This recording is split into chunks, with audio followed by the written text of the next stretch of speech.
Tomorrow in D.C., 9 senators, Joe Lieberman, Mark Udall, Kirsten Gillibrand, Roland Burris, Barbara Boxer, Ron Wyden, Pat Leahy, Dianne Feinstein, and Al Franken are all planning on making a big splash public in-person statement on getting Don't Ask, Don't Tell repealed. What's important about that, other than reminding us all that Roland Burris is still a senator, is that 8 of those 9 senators are Democrats, and the 9th is a Lieberman Inda-Publicanocrat. None of those senators are Republicans. And right now, the Republican plan is to filibuster the entire defense authorization bill, the entire Pentagon funding bill, in order to prevent the military from repealing Don't Ask, Don't Tell after it releases its study on the issue. Because Senator John McCain has been the Republican point person on trying to uphold the ban on gay people serving in the military, because Senator McCain is the one who says he will lead the filibuster of the entire funding for the military in order to stop the ban from being lifted, much of the political attention on this issue has been on him blocking repeal. The fact that his best campaign trail buddy and best friend forever, Joe Lieberman, is one of the strongest voices for repeal is just one of the difficult nuances here. But on the Democratic side, Senator Carl Levin, chairman of the Senate Armed Services Committee, today indicated that he might be willing to let the big Pentagon bill pass without the repeal of Don't Ask, Don't Tell in it. Now, Carl Levin has said he's very strongly against the ban. He wants to get rid of the policy.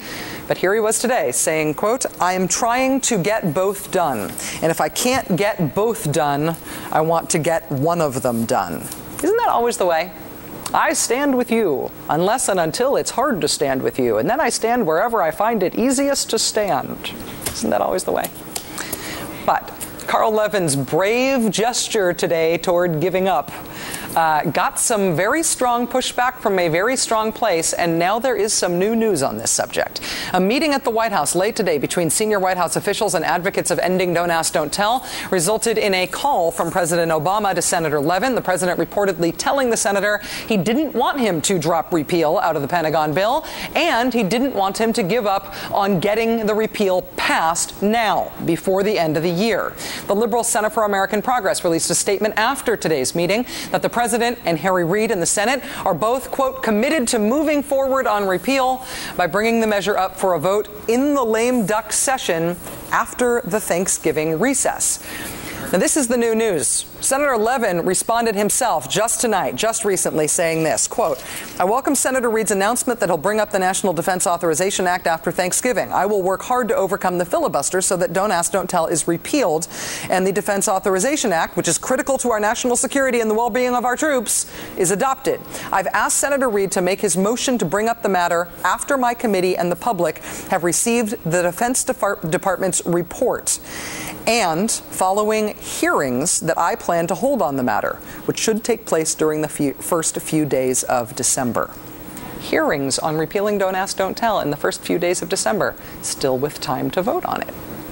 Is there a strategy at work here? An opaque, difficult to understand strategy, but still a strategy? Is there really a chance that this happens? Is this the first glimpse at how it might happen? A man whose own career hangs in the balance joins us next.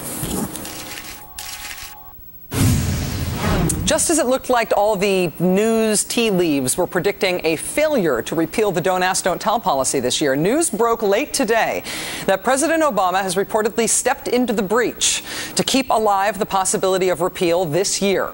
Joining us now is a man who has a great deal at stake in this issue, Lieutenant Colonel Victor Fehrenbach. He's an F-15 fighter pilot, a 19-year veteran of the United States Air Force. He is in the process, possibly, of being discharged from the Air Force under the military's Don't Ask, Don't Tell policy.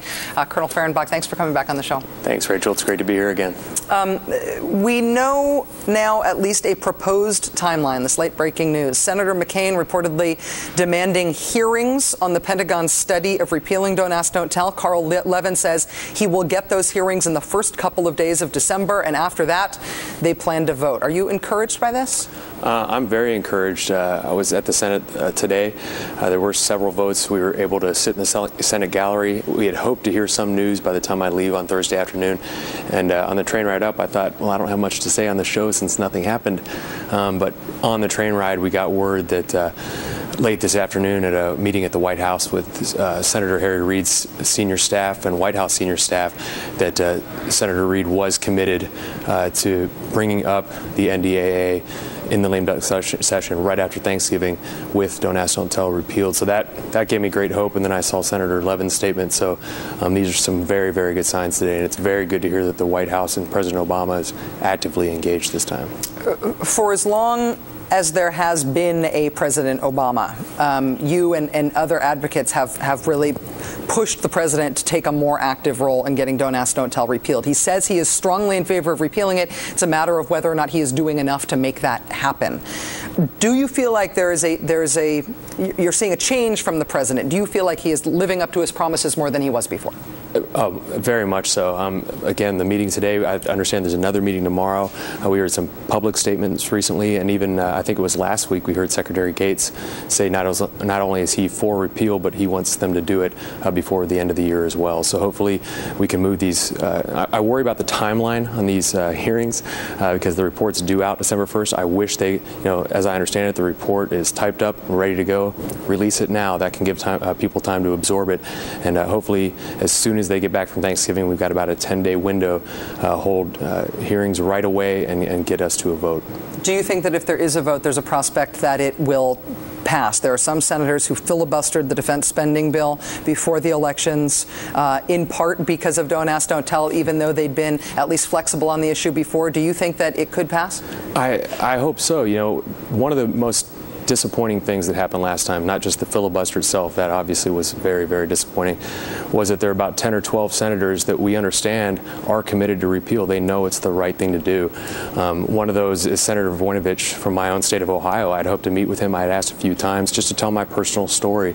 Others, Snow and Collins from Maine, Senator Brown, Massachusetts, Senator Gregg, New Hampshire, and Senator Lugar from Indiana, all Republicans, have voiced that they would support repeal.